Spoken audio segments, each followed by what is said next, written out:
Hi, this is a video to show you what I feel like is sort of the most efficient way to go from third position to fifth position. Because, shifting just to third position um, is pretty smooth, pretty easy. But once we get up a little bit higher, we have to contend with this upper bout. So it presents some challenges, and I wanted to just show you some efficient, easy ways to make that a smoother shifting problem for you. So, first thing to do is get all of your fingers in first position and put them all down, nice loose thumb. And then just glide yourself up to third, fourth, fifth. Glide back down to third. And then what you want to do as you're doing this glide, you want that first fingernail to face you the whole time. Watch what your hand does. Watch what the knuckles do. Watch what your thumb does. When you keep your hand lined up and just glide up there. And basically, the shifting that I'm going to show you tries to just emulate that as close as possible. We're not trying to deviate from what really your hand would do naturally. So we're going to do a C major, basically the third octave of a C major 3-octave scale. So we're going to start in first position on the C.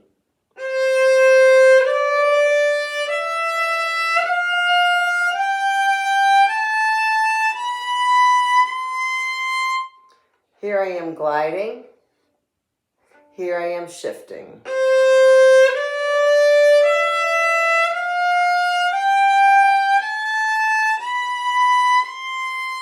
So when you shift from third to fifth, you want to keep your fingers lined up just like you do in the glide. What you don't want to do is you don't want to shift to third and then keep your hand really low. Look at my knuckle. My knuckle is really low, and if I wanted to add fingers, look how much I'd have to move my hand to come up, which you really don't want to do, because if you had a fast passage that you had to play, you don't want to have to be moving every single time you have to add a finger. So when we shift, we're shifting our entire hand. There will be some movement that you're going to need, but very little. So I want you to watch especially this first knuckle and see what happens when I shift. First fingernail's facing me. Look how high that first knuckle is.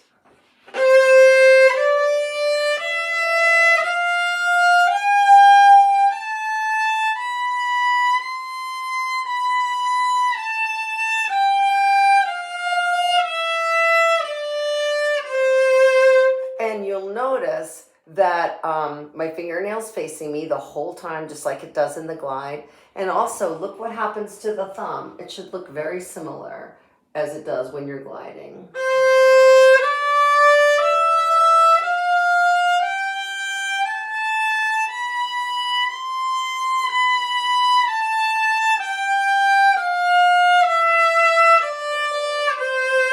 When you shift, you're going to touch your instrument, of course. You want to, because that helps reference. You have different reference points and what it feels like to be in this position.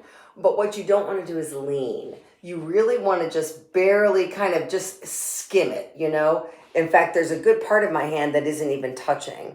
I might bump into it, which is fine.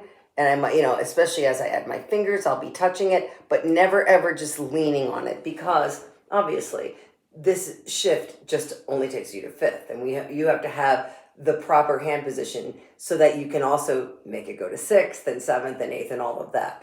So now when you're descending, if you watch your hand as you glide, watch what happens to your thumb. If I'm keeping all my 4 fingers down, basically roughly in position, and then first fingernail faces me, and I just slide it down to third position. Here I am here I am to third.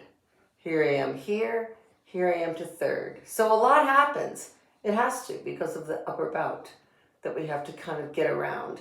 So as I come down and I'm taking my fingers off, I will as I peel them off, I'll bring my hand slowly around, if you can see.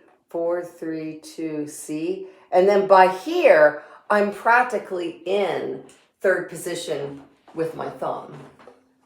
So here we are here, and this is what it's going to be. I take my fingers off, and see, here's my thumb. And I have not even shifted yet. So watch this from here.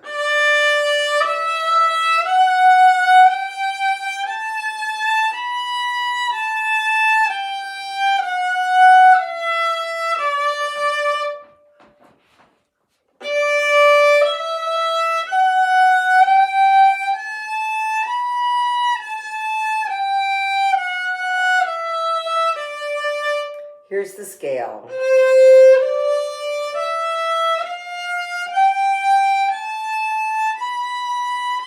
As I take my fingers off, I come around. So the note before the shift, my thumb is here.